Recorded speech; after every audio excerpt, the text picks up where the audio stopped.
भगवान विष्णु के इस कल्प में 10 अवतार होने हैं, जिनमें से 9 हो चुके हैं। इन सभी 9 अवतारों में जो सबसे ज्यादा लोकप्रिय और पूजनीय अवतार हैं वे हैं त्रेतायुग में जन्मे श्रीराम व द्वापर युग में जन्मे श्री कृष्ण। हम सभी ने दोनों की जीवन गाथाओं को पढ़ा होगा, सुना होगा और सीरियल, मूवी इत्यादि के माध्यम से देखा भी होगा, किंतु क्या आपने कभी इन दोनों के बीच तुलना की? एक ही भगवान के दो रूपों के बीच में तुलना करने मात्र से ही हम भयभीत हो जाते हैं। हालांकि जरा उन श्रीहरि के बारे में भी तो सोचो, जिन्होंने हमें अलग अलग शिक्षा देने के लिए ही ये दोनों पूर्ण अवतार लिए थे, जिन्होंने अपना संपूर्ण मानव जीवन जिया था और 16 संस्कारों का निर्वहन किया था। ऐसे में आपका भी राम और कृष्ण में क्या अंतर है, इसके बारे में जानना आवश्यक हो जाता है। श्री राम व श्री कृष्ण में तुलना करना इसलिए आवश्यक है क्योंकि दोनों एक दूसरे से बिल्कुल भिन्न चरित्र, व्यक्तित्व, मूल्यों वाले थे, लेकिन थे दोनों ही आवश्यक। दोनों के बीच इतना अंतर था कि एक को अपने माता पिता के लिए राज सिंहासन को त्याग कर 14 वर्ष का कठिन वनवास भोगना पड़ा था, जबकि दूसरे के लिए उनके माता पिता को 20 वर्षों से अधिक समय तक कठोर कारावास भुगतना पड़ा था। दोनों इसलिए आवश्यक थे क्योंकि एक ने त्रेता युग में होते हुए भी दिखला दिया था कि सतयुग की शुरुआत कितनी मनोहर रही होगी, जबकि दूसरे ने द्वापर युग में होते हुए ये दिखला दिया था कि कलयुग का अंत किन भीषण घटनाओं के कारण होगा। अब इसे समझ भी लेते हैं। सबसे पहले बात करते हैं मर्यादा पुरुषोत्तम श्री राम की। भारत के सबसे बड़े राज्य अयोध्या के महाराज दशरथ की सबसे बड़ी रानी कौशल्या के पुत्र व अयोध्या की प्रजा के सर्वाधिक प्रिय श्रीराम के अगले दिन भोर होते ही राज्याभिषेक की तैयारियां चल रही थी। पूरी अयोध्या की प्रजा में इतना उल्लास था कि संपूर्ण नगरी रात भर सोई नहीं थी।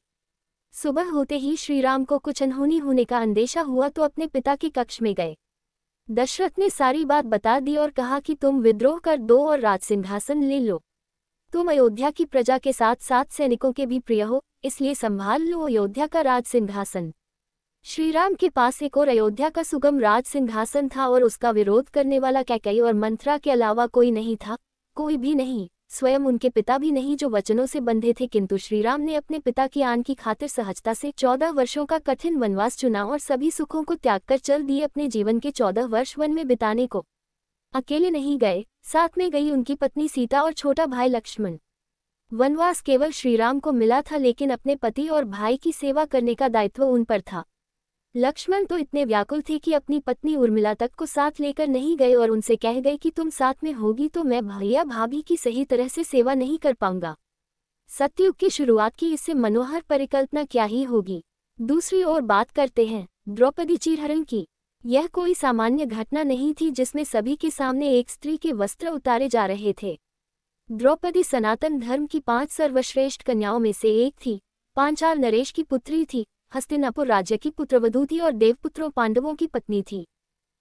वह सभा भारत के सबसे बड़े और शक्तिशाली राज्य हस्तिनापुर की राज्य सभा थी, जिसमें हस्तिनापुर के महाराज धृतराष्ट्र थे, भारत के सबसे शक्तिशाली योद्धा गंगापुत्र व भगवान परशुराम के शिष्य भीष्म पितामह थे। भगवान परशुराम के ही दूसरे शिष्य गुरु द्रोणाचार्य थे और भी अन्य महान व शक्तिशाली पुरुष वहां उपस्थित थे। उन सभी के सामने उसी राज्य की पुत्रवधू, जो कि उसी परिवार का सम्मान था, उसे भरी सभा में सभी के सामने वस्त्रहीन करने की चेष्टा की जा रही थी। बात यही समाप्त नहीं होती। ये कलंकित कार्य किया किसके द्वारा जा रहा था? ये कलंकित कार्य एक पोते द्वारा अपने दादा के सामने, एक पुत्र द्वारा अपने पिता के सामने, एक शिष्य द्वारा अपने गुरु के सामने, एक भाई द्वारा अपने ही भाइयों के सामने ही उनकी पत्नी व अपनी भाभी को नग्न करने का प्रयास किया जा रहा था। कलियुग के अंत की इससे भीषण परिकल्पना क्या ही होगी। दोनों अवतारों की एक एक घटना पर और नजर डालते हैं जो राम और कृष्ण में अंतर को रेखांकित करती है। श्रीराम के एक भाई थे भरत। न ही सगे भाई थे व न ही चचेरे, अपितु सौतेले भाई थे। श्रीराम के वनवास और अयोध्या में हुए घटनाक्रम से अनभिज्ञ थे।